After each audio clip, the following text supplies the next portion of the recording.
Hi, beautiful people. Welcome back to my YouTube channel. This is me, guys, Sanu, and you are watching Sun Non-Stop. तो guys, I'm back with another amazing video. आज की जो हमारी video है, topic कुछ यूं है कि लास्ट टाइम हम लोगों ने देखा कि रशिया के अंदर हिंदुइज्म जो है बहुत तेजी से फैल रही है. लोग जो है वो बहुत तेजी से जो है वो हिंदू हो रहे हैं. क्रिश्चियनिटी को जो है वो छोड़कर हिंदुइज्म की तरफ जो है वो जा रहे हैं. अभी जो है अफ्रीका के अंदर भी यही चीज हो रही है. अफ्रीका के लोग भी जो है वो हिंदुइज्म को ज्यादा अपना रहे हैं. ओवरऑल देखा जाए तो वीडियो हमारी का टाइटल ये है कि how Hinduism is spreading in foreign countries. तो इसकी क्या वजह हो सकती है, क्या मतलब पीछे इसके सॉलिड रीजन हो सकता है कि ये सब लोग जो है वो हिंदुइज्म की तरफ जा रहे हैं. तो सारी चीजें सारी बातें जो है वो वीडियो के अंदर जाकर पता चलेंगी. लेकिन उससे पहले guys like subscribe and share करते जाइएगा. बिना टाइम को गवाए वीडियो की तरफ चलते हैं. 1960s में स्वामी कृष्णानंद सरस्वती रामायण लेके एथियोपिया जाते हैं. वहाँ के रूलर हेली सेलिसी को गिफ्ट करने के लिए, पर वो इस गिफ्ट से बिल्कुल भी इम्प्रेस नहीं होते हैं. वो रामायण बुक को देखते हैं और बोलते हैं ये बुक तो मैंने पढ़ रखी है और मैंने क्या, मेरे देश का बच्चा बच्चा इस कहानी को जानता है. इस पर स्वामी कृष्णानंद सरस्वती आश्चर्यचकित होते हैं. सोचते हैं कि कहीं ये राजा रामायण को किसी और बुक से कंफ्यूज तो नहीं कर रहे हैं. अभी वो ये बात सोच ही रहे होते हैं कि तभी राजा के मुख से निकली अगली लाइन स्वामी जी को हक्का बक्का कर देती है. क्या? हे सन्यासी महाराज, हम खुद प्रभु राम के पुत्र कुश के वंशज हैं. अफ्रीका और भारत का कॉलोनी बहुत बड़ा चैलेंज था. इतने बड़े कॉन्टिनेंट में आखिर हम स्टार्ट कहां से करें? 54 कंट्रीज हैं, एक एक करके खोजना तो बिल्कुल भी फीजिबल नहीं लग रहा था. पर एक ऐसा अफ्रीकी देश है जिसका स्वामी कृष्णानंद सरस्वती जी से बहुत खासा संबंध है. घाना हिंदू प्रेजेंस वाली सबसे रीसेंट और सबसे इंटरेस्टिंग कंट्री है. इंटरेस्टिंग इसलिए क्योंकि यहाँ के ओरिजिनल अफ्रीकन हिंदूज की संख्या यहाँ रह रहे इंडियन हिंदू से भी ज्यादा है. इनफैक्ट हिंदुइज्म घाना की फास्टेस्ट ग्रोइंग रिलीजन है, पर ये ग्रोथ इंडियन इमिग्रेंट्स की वजह से नहीं बल्कि यहाँ के ओरिजिनल घाना के लोग की वजह से है, जो खुद ही बड़ी संख्या में सनातन को अडॉप्ट कर रहे हैं. पर क्यों? सनातन में ना तो मिशनरी सिस्टम है, ना ही हिंदू बनने के लिए पैसे मिलते हैं. एक्चुअली इस ग्रोथ का रीजन है ये घाना के स्वामी घनानंद सरस्वती, जो कि घाना के पहले हिंदू बने. पर जब घाना में इससे पहले कोई हिंदू थे ही नहीं, तो इन्हें हिंदुइज्म की इंस्पिरेशन कहाँ से मिली? क्योंकि इनका जन्म तो एक क्रिश्चियन फैमिली में हुआ था एज क्वेसी एसिल. असल में इस नन्हे क्वेसी को बचपन से एक बहुत बड़ी दिक्कत थी, बहुत ज्यादा सवाल पूछने की. और ये सवाल रहते थे इस ब्रह्मांड, इस सृष्टि के रहस्य के बारे में, इसके क्रिएटर के बारे में. पर अब्राहमिक फेथ में सवाल जवाब का इतना ज्यादा स्कोप नहीं रहता है कि वो क्वेसी एसिल के प्रश्नों का उत्तर दे पाए. लेकिन तभी क्वेसी का एक्सपोजर होता है एक ऐसे पेगन कल्चर से जिसमें प्रश्नों को और ज्यादा बढ़ावा दिया जाता है. Where asking questions is promoted. पर कई हिंदू फिलॉसफी की बुक्स पढ़ने के बाद भी क्वेसी की जिज्ञासा शांत ही नहीं हो रही थी. अब कोई नॉर्मल व्यक्ति होता तो वो यहाँ पर रुक जाता और अपनी आम दिनचर्या में व्यस्त हो जाता. आखिर जीने के लिए क्या ही चाहिए? रोटी, कपड़ा और मकान.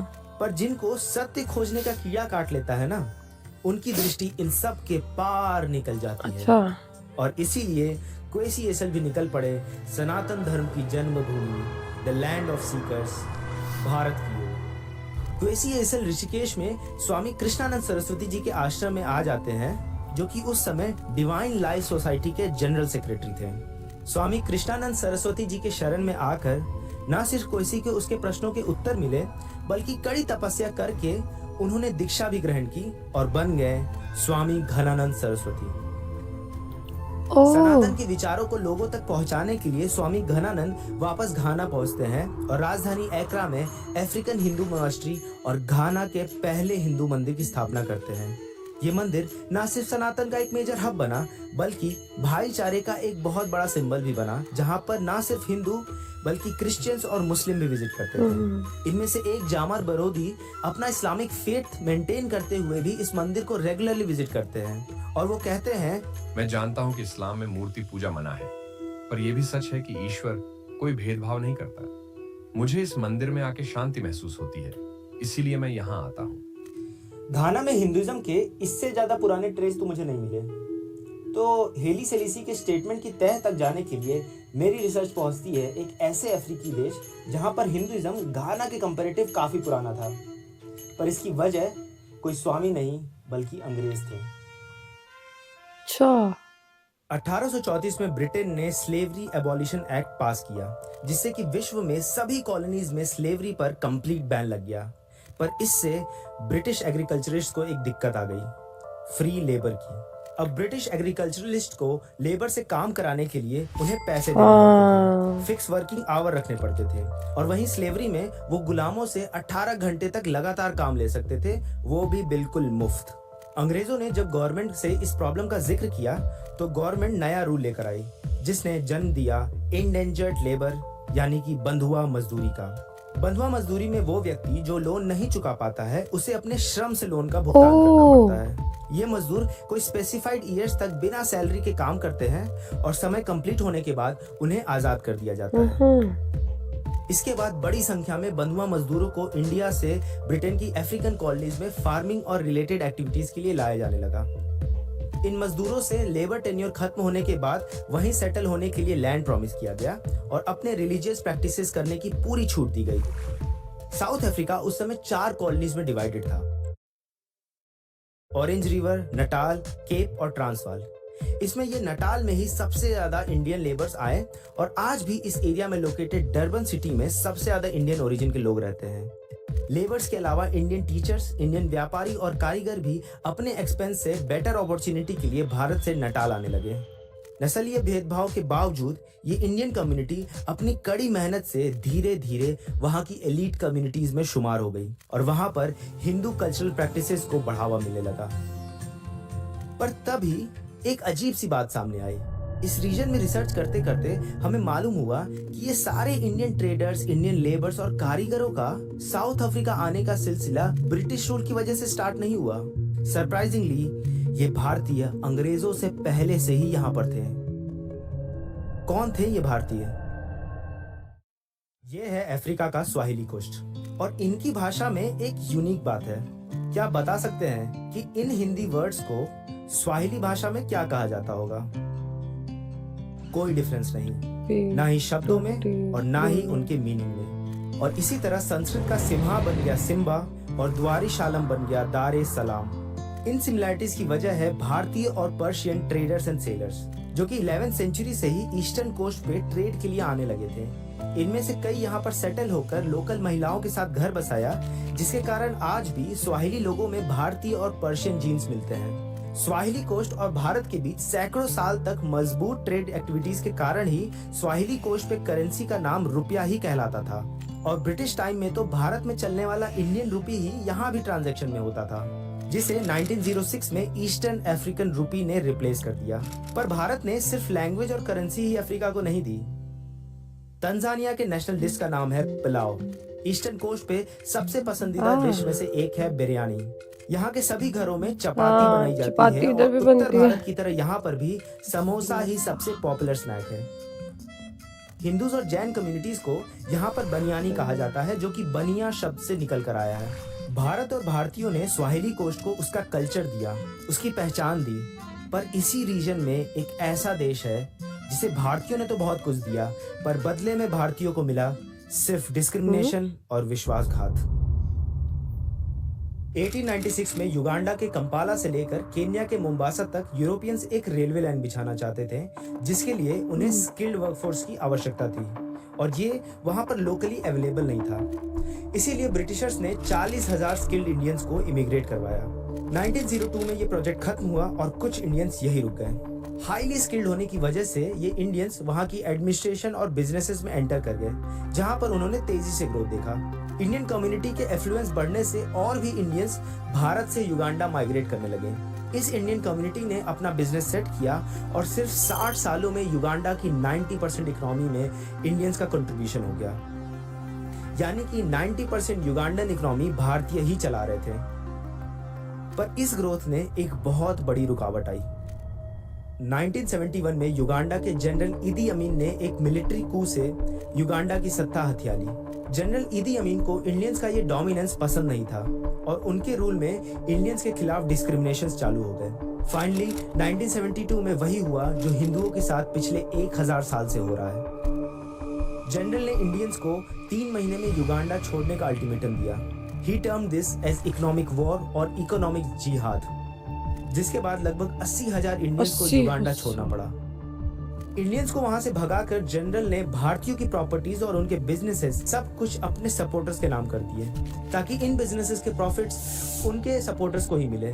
पर ऐसा हुआ नहीं। युगांडन्स के पास इतने बड़े बिजनेसेस चलाने का ना तो टैलेंट था और ना ही एक्सपीरियंस। इसी कारण दशकों से हाई प्रॉफिट पे भारतीयों द्वारा चलाई जा रही ये बिजनेसेस सिर्फ कुछ ही महीनों में भारी कर्ज में आ गए, जिसका सीधा इम्पैक्ट हुआ युगांडा की इकोनॉमी पे, जो कि पूरी तरह से डूब गई।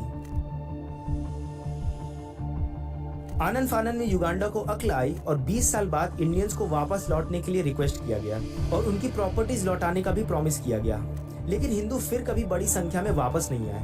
इस वजह से मेरी टीम को ये पूरा युगांडा पे किया गया रिसर्च वेस्ट ऑफ टाइम लग रहा था कि तभी मुझे ये फोटो दिखाई दी। ये है मामीवता। इन्हें करीब 20 अफ्रीकन देशों में और 50 अफ्रीकन कल्चर्स में पूजा जाता है। हाथ में नाग, चंद्र के सिंबल्स और एसोसिएशन विथ वाटर। ध्यान से देखा जाए तो इनके कैरेक्टरिस्टिक्स बिल्कुल महादेव की तरह हैं। ये अकेला कोइंसिडेंस नहीं है। अफ्रीकन गॉड ऑफ वॉर ओगुन के कैरेक्टरिस्टिक्स भी कार्तिकेय या मुर्गन स्वामी से मिलते हैं। इसी तरह इजिप्ट और नॉर्थ अफ्रीका की गॉडेस आइसिस की डिस्क्रिप्शन और कैरेक्टरिस्टिक्स भी माँ काली जैसी है। फ्रांसिस विल्फर्ड, जो कि 19th सेंचुरी के एक बड़े इंडोलॉजिस्ट और ओरिएंटोलॉजिस्ट थे, इन्होंने एंशिएंट इंडियन हिस्ट्री पे बहुत शोध किया है। इन्होंने बताया कि इथियोपिया के बारे में संस्कृत ग्रंथों में भी कई बार मेंशन किया गया है। यही हम भारतीयों की सबसे बड़ी दिक्कत है। पूरे अफ्रीका में आंसर खोज रहे हैं, पर एक बार भी हमने भारत के ग्रंथों और पुस्तकों की तरफ देखा ही नहीं। यह है विष्णु पुराण के दूसरे अंश के दूसरे अध्याय का पहला पेज। इसमें पराशर ऋषि और मैत्रेय ऋषि के बीच का एक कॉन्वर्सेशन है, जिसमें वो बता रहे हैं कि विश्व को 7 हिस्सों में बांटा गया है। जम्बू द्वीप, पलाक्ष द्वीप, सलमली द्वीप, कुश द्वीप, क्रॉन्च द्वीप, शंख द्वीप और पुष्कर द्वीप। इसमें नॉर्थ अफ्रीका और अरब एरियाज को कुश द्वीप कहा गया है। इंटरेस्टिंगली 2000 BC के आसपास अफ्रीका के जिन एरियाज को पुराणों में कुश द्वीप कहा जाता है, वहां पर एक कुश एम्पायर का एग्जिस्टेंस था और इसी कुश एम्पायर के डिसेंडेंट्स ने आगे चलकर इजिप्ट किंगडम, रोमन्स, एथियोपिया और ग्रीक साम्राज्यों की नींव रखी। भारत और कुशाइट एम्पायर के रिसर्च करने पर हमें एक ऐसी बुक मिली जिसने हमारे प्रश्नों के उत्तर का एक पेंडोरा बॉक्स खोल दिया। इस पुस्तक ने हमारे सारे प्रश्नों के उत्तर दे दिए। आइए जानते हैं इसमें ऐसा क्या लिखा है। इसके वॉल्यूम 1 में भारत और एथियोपिया के रिलेशंस के बारे में माइंड ब्लोइंग एविडेंसेस हैं। बायोलॉजिस्ट थॉमस हेनरी हक्सली ने कहा था कि कुश और भारत के द्रविडियंस सिमिलर रेस के हैं और इस रेस द्वारा रूल्ड एम्पायर भारत से स्पेन तक फैला हुआ है। एंशिएंट ग्रीक टेक्स्ट में एथियोपियन एम्पायर को तो सिंधु से गंगा के बीच में स्थित एम्पायर को बताया गया है। भगवान शिव के नंदी की तरह ही इजिप्ट के भगवान ओसिरिस का माउंट भी एक बुल था, जिनके बारे में कहा गया है, No intelligent Egyptian harmed the bull. It was the symbol that represented Osiris. Any offense to the bull was an insult to Egyptian Osiris. भी बुल को नहीं Therefore, the मारते। sacred animals were respected as deities. To injure any bull in Egypt meant death. D.D. Houston ने अपने book में आगे बताया है कि ग्रीक और रोमन गॉड्स एंड गॉडेसेस कोई और नहीं बल्कि भारत और कुश के देवी देवता, महर्षि और राजा थे। 600 BC में बैक्ट्रिया एम्पायर, जो कि कुश एम्पायर का एक सक्सेसर स्टेट था, वहां पर इंद्र को स्टॉर्म का, अग्नि को फायर का और सोम को इंटॉक्सिकेशन का गॉड कहा गया है। भारत और अफ्रीका के कल्चरल रूट्स की सिमिलरिटीज कई ग्रीक ऑथर्स के टेक्स्ट में मिलती है। एंशिएंट ग्रीक टीचर फिलोस्ट्रेटस ने अपनी बुक लाइफ ऑफ अपोलिनस में लिखा था, The Indians are the wisest of mankind. The Ethiopians are a colony of them, and they inherit the wisdom of their fathers. यानी एथियोपियंस भारतीयों द्वारा बसाई गई एक कॉलोनी है। मेगास्थनीस जब चंद्रगुप्त मौर्य के कोर्ट में आते हैं तो अपनी बुक इंडिका में लिखते हैं, The chastity of the women and the courage of the men was admirable. There was no evidence of slavery in India. They required no locks to their doors. Above all, no Indian was ever known to tell a lie. These were worthy descendants of the blameless Ethiopians of old traditions. स्वामी कृष्णानंद सरस्वती ने जब heli सेलिसी के कुशाइट वाले बात पर और research किया तो पाया कि पहले इथियोपियंस खुद को कुश नामक एक राजा के वंशज मानते थे, जो कि खुद एक हाम नामक राजा के बेटे थे। इसके बारे में बाइबल में भी मेंशन है।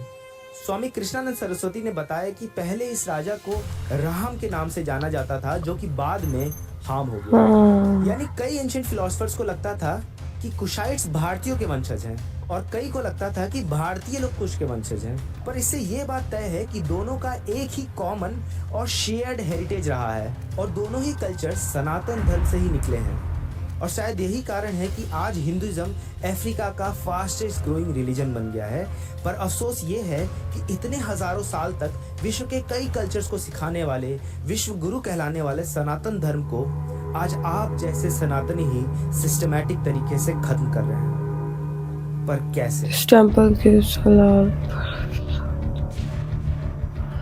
ओके गाइज, वीडियो तो काफी इंफॉर्मेटिव थी। और एक चीज बोलना चाहूंगी कि हिंदुइज्म या बहुत पुराना रिलीजन है, बट अभी भी जो है वो दुनिया के अंदर क्रिश्चियनिटी जो है वो सबसे बड़ा मजहब जो है वो माना जाता है। ज्यादा फॉलोअर्स है वहां पर जीसस क्राइस्ट के। तो खैर, हर किसी का अपना अपना एक होता है, हर किसी इंसान का एक अपना रिलीजन होता है। रिलीजन हर इंसान का एक पर्सनल मैटर होता है, तो उसके ऊपर तो हम बात नहीं करेंगे, ठीक है। और अफ्रीका के अंदर जो है वो मुस्लिम्स भी बहुत ज्यादा है, अफ्रीका के अंदर क्रिश्चियंस भी बहुत ज्यादा है, अफ्रीका के अंदर हिंदूज भी अब जो है वो काफी ज्यादा तादाद में जो है वो बढ़ रहे हैं। जिस इंसान को जिस रिलीजन के अंदर सुकून मिलता है, या जिस रिलीजन के अंदर उसको अच्छा लगता है, बेहतर लगता है, वो उसी के अंदर जो है वो रहना। और कुछ लोग कन्वर्ट भी हो जाते हैं। खैर, तो गाइज, आप लोगों को आज की वीडियो कैसी लगी? Do comment, like, subscribe and share करते जाइएगा। तो चलिए गाइज, मिलते हैं आपको नेक्स्ट वीडियो के अंदर। Bye bye.